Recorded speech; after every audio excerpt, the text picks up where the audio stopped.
പത്തിരി പത്തിരി നല്ല ചൂടൻ നെയ്പത്തിരി ഒന്ന് കഴിച്ചാൽ വീണ്ടും വീണ്ടും കഴിക്കാൻ തോന്നും. കഴിച്ചു നോക്കൂ. Let's look at what happens when you pull apart a fresh Neypathiri. The golden crust fractures, releasing a sudden burst of trapped steam.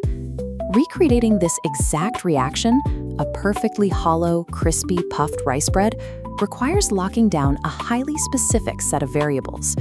We start with a strict list of base materials: pani rice, shallots, fennel seeds, fresh grated coconut, and pure coconut oil. The ingredients only behave this way if you put them through a precise sequence of thermal and mechanical steps. Reaching this final state is a matter of following a specific protocol to manage how the dough reacts to heat and pressure. Step 1 is starch hydration.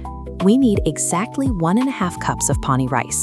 To trigger the hydration, we pour rapidly boiling water directly over the raw grains until they are completely submerged. This chart maps the required thermal curve for the soak. We start at a boiling peak, dropping steadily to ambient room temperature. If you cool the rice early while still warm, starches won't gelatinize, compromising the final dough. You test this by hand. The water must feel entirely cool to the touch before you drain the rice. Waiting out this entire cooling phase ensures the rice can absorb exactly what it needs to support the bread's final architecture. Once fully drained, the hydrated rice goes straight into a heavy-duty blender or grinder. Now we add the aromatics: precisely 1 cup of coconut, half a cup of shallots, 2 teaspoons of fennel, and a pinch of salt. You must not add any extra water here. Even a small splash will ruin the binding process and leave the mix too loose. This cross-section illustration shows how the dough binds without water. The grinding action crushes the shallots and coconut, releasing their natural cellular moisture and oils to hold the rice together in a tight paste.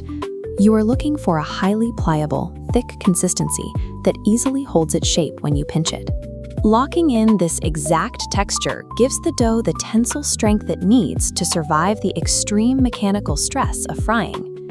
Next, we prepare the cooking environment by bringing coconut oil up to frying temperature in a traditional wok.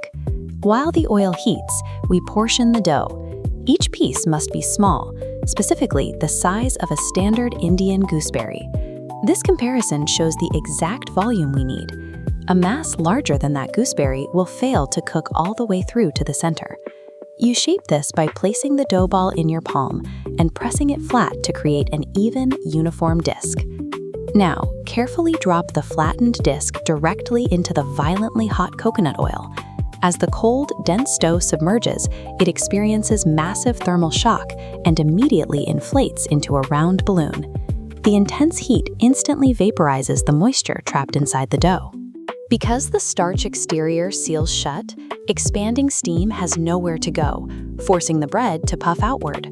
When it achieves that spherical shape and turns a rich golden color, you know every variable in the process was executed correctly. Following these exact steps yields a towering stack of freshly fried Neypathiri, each one crisp, golden, and hollow. By managing the hydration of the grain and the expansion of internal steam, we have turned simple raw rice into these crisp, airy spheres. The final step is to serve them immediately, pairing the airy, crisp shell with the thick heat of a traditional curry. A reliable recipe relies on understanding how temperature, moisture, and time transform the raw ingredients.